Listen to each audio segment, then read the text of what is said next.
साबिक वज़ीर आज़म नवाज शरीफ कहते हैं कि 50 साल से सुन रहा था कि सिंध में कोयले की कानें हैं, सियासत के लिए झूठ नहीं बोलता। सिंध में कोयले से बिजली की पैदावार हमने शुरू की, हमने 11,000 मेगावाट बिजली सिस्टम में शामिल की, मेहनत करके मुल्क से लोड शेडिंग का खात्मा किया।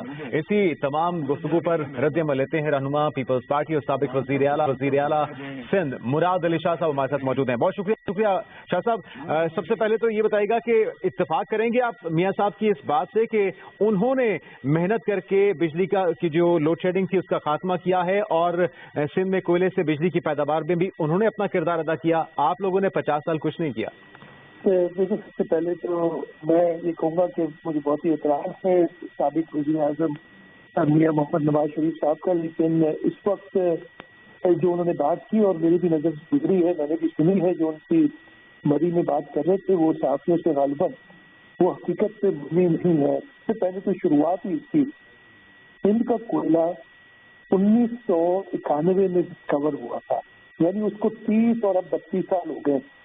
तो 50 साल से वो सुन रहे थे तो शायद किसी ने नहीं सुना था जिस वक्त वो सुन रहे थे ये बातें। तो चलिए उस बात को छोड़ देते हैं, आदमी भूल जाता है कि 30 साल हुए हैं या 50 साल में किसी बात को, तो उस चीज को मैं भी सामने रखता, लेकिन मैं इसकी थोड़ी सी हिस्ट्री आपको कोशिश करूंगा 1-8 मिनट में बता दूं।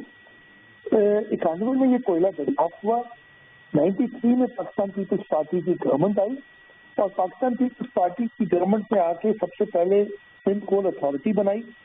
शहीद मोहतरमा बेनज़ीर भुट्टो ने इस पे उस वक्त की सूबाई हुकूमत का तेज काम करे। उस वक्त की हुकूमत में वफाक सूबे ने मिलकर 2 पावर प्रोजेक्ट 5,280 मेगावाट का एक प्रोजेक्ट था, यानी 2 मिला के 10,560 मेगावाट के प्रोजेक्ट एक हांगकांग के इन्वेस्टर थे गॉर्डन वू, उनके साथ वो MOU साइन किए, काम शुरू हुआ। अनफॉर्चुनेटली 96 में शहीद मोहतरमा बेनज़ीर भुट्टो की हुकूमत खत्म कर दी गई और उसके बाद मियाँ मोहम्मद नवाज शरीफ की हुकूमत आई और 3 साल के करीब वो हुकूमत रही। उन्होंने ऐसा काम किया कि गॉर्डन वो अपनी इन्वेस्टमेंट छोड़ के भाग गया और फिर 2008 तक लिटरली कोई काम घर में नहीं हुआ।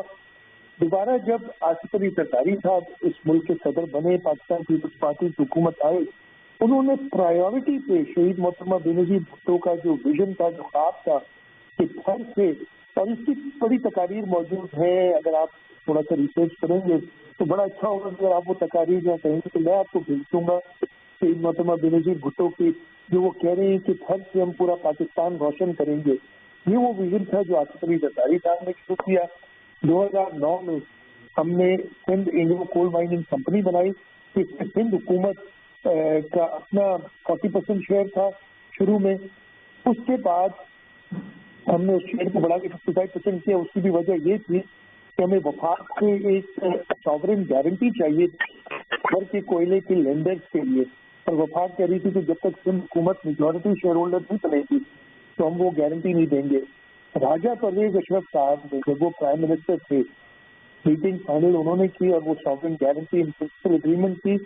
अनफॉर्चुनेटली दोबारा जब पाकिस्तान पीपल्स पार्टी की हुकूमत चली गई तो 2013 से तकरीबन 2014-15 तक ये प्रोजेक्ट दोबारा डोरमेंट हुआ, इसलिए कि वफाक उस वक्त मियाँ मोहम्मद नवाज शरीफ साहब की हुकूमत थी। उन्होंने सॉवरेन गारंटी देने से इनकार नहीं किया, लेकिन उसमें डिले किया बहुत, और उस डिले की वजह से प्रोजेक्ट डिले उस वक्त हुआ। और उस वक्त सिंध हुकूमत ने क्या किया, और उस वक्त भी जरदारी साहब, चेयरमैन बिलावल भुट्टो जरदारी साहब, उन्होंने चाइना के दौरे जब किए थे, even after he was not the president, हम इसी प्रोजेक्ट की बात करते थे, और चाइनीज गवर्नमेंट ने सीपेक में हर के लिए प्रेशर डाल के फेडरल गवर्नमेंट को कहा कि आप ये कोयले के मंसूबों पे काम करें। उस वक्त की फेडरल गवर्नमेंट जो थी मियाँ मोहम्मद नवाज शरीफ साहब की, वो तो इम्पोर्टेड कोल पे ज्यादा ध्यान दे रही थी। आपको याद होगा साहिवाल में इम्पोर्टेड कोल के प्रोजेक्ट लगे, वो LNG पे, इम्पोर्टेड LNG पे ज्यादा ध्यान दे रही थी।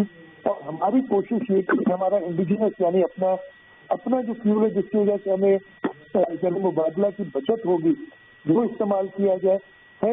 उन्होंने फाइनली 2016 में जाके हमें सॉवरेन गारंटी के लिए दिया, लेकिन उसकी शर्त रखी اور وہ شرط یہ تھی، ساورن گارنٹی ہوتی ہے کہ جی اگر لینڈرز کا لون جو ہے اگر پروجیکٹ پرفارم نہ کرے اور لینڈرز کو پروجیکٹ پیسے واپس نہ دے سکے تو حکومت پیسے دے گی.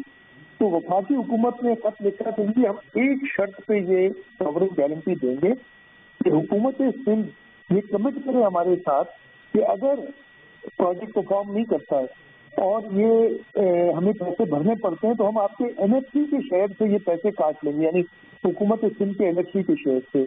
ہم نے کہا کہ جی یہ مناسب نہیں ہے، انکانسٹیٹیوشنل بھی ہے. میرے خیال سے یہ تھا اس وقت، اس لیے وہ تو آنے ہی صوبے میں چاہیے تھے. آپ ہمیں نوٹس دیجیے کہ ہم آپ کو پیسے بالکل دے دیں گے، یہ کمٹمنٹ دیتے ہیں.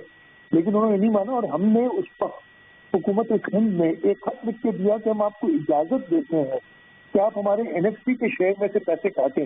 یہ میاں محمد نواز شریف صاحب کی حکومت تھی جس نے یہ اس کے بعد وہ ساورن گارنٹی انڈر میں یہ کہوں گا سی پیک کے جو چائنیز پارٹنرز تھے ہمارے ان کو بھی پریشر تھے، حکومت سندھ کو بھی پریشر. یہ آپ کو بنیادی طور پہ اختلاف ان کے کس بات سے ہے؟ کیا آپ کہتے ہیں کہ کوئلے سے بجلی کی پیداوار میں انہوں نے کردار ادا نہیں کیا، یا پھر آپ کے تعاون سے انہوں نے یہ پیداوار کی ہے لیکن اس کو وہ اکنالج نہیں کر رہے؟ نہیں دیکھیے انہوں نے بالکل نہیں کیا، میرے خیال ان کی درست بات نہیں تھی. اس میں اگر آپ پرسنٹیج دیں گے تو میں 5% کریڈٹ دوں گا، میں اس میں 80% کریڈٹ دوں گا لوکل جو تھر کے لوگ ہیں ان کو. یہ ان کا ذخیرہ تھا جس سے پورا پاکستان روشن ہو رہا ہے اس وقت. اس وقت تھر کے کوئلے سے جو ہے وہ، اور اسی وجہ سے ہم رائلٹی جو حکومت سندھ کو ملتی ہے نا وہ پوری کے پوری تھر میں خرچ کریں گے. ہم نے کمٹمنٹ دی ہے اور یہ انشاءاللہ تعالیٰ حکومت سندھ میں آئی ہوپ کہ حکومت سندھ اس کمٹمنٹ کو پورا کرے کہ وہ تھر کے اندر خرچ ہونی ہے. تو یہ کریڈٹ سے پہلے کانسٹیٹیوشنل محنت اور کوشش وہ پاکستان پیپلز پارٹی کی. شاہ صاحب جس وقت پی ڈی ایم کی حکومت تھی، پیپلز پارٹی بھی اس حکومت کا حصہ تھی، تو مل جل کے آپ لوگ آگے بڑھتے رہے. ابھی کیونکہ الیکشن کا ماحول بن رہا ہے تو ایک دوسرے کے خلاف بیان بازی بھی آ رہی ہے اور تنقید بھی کی جا رہی ہے، تو ہم کیا توقع رکھیں کہ اسی طرح سے اپنے اپنے راستے پر دونوں پارٹیز چلیں گی، یا پھر الیکشن کے بعد ایک بار پھر سے آپ دونوں ایک پیج پہ دکھائی دیں گے؟ میں ایک بار اپنی بات ختم کر لوں. جی ضرور. دیکھیے اس وقت پوائنٹ جو ہم ڈسکس کر رہے ہیں یا ٹاپک ڈسکس کر رہے ہیں بالکل صحیح آپس میں بیان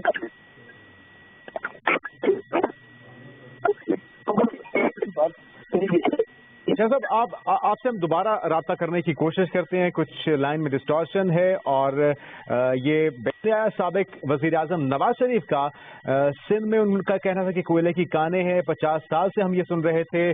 سیاست کے لیے انہوں نے کہا کہ ہم جھوٹ نہیں بولنا چاہتے. سندھ میں کوئلے سے بجلی کی پیداوار ہم نے شروع کی اور انہوں نے یہ بھی کہا کہ ہم نے 11,000 میگا واٹ بجلی سسٹم میں شامل کی ہے. محنت کر کے اس ملک سے لوڈ شیڈنگ کا خاتمہ کیا ہے. اور اسی پر رہنما پیپلز پارٹی مراد علی شاہ صاحب ہمارے ساتھ موجود تھے اور ان کا یہ کہنا تھا کہ جو تھر کے عوام ہے ان کو یہ کریڈٹ جاتا ہے. اور ساتھ میں اگر وہ کہتے ہیں کہ اگر کریڈٹ دیا بھی جائے تو صرف 5% اس نون لیگ کی حکومت کو یہ کریڈٹ جاتا ہے. باقی سارا کریڈٹ لوکل انتظامیہ اور لوکل حکومت کو جاتا ہے جن کی کاوش سے 11,000 میگا واٹ بجلی سسٹم میں شامل کی گئی تھی. ہم کوشش کریں گے کہ ان سے دوبارہ رابطہ کر کے ان کا موقف آپ تک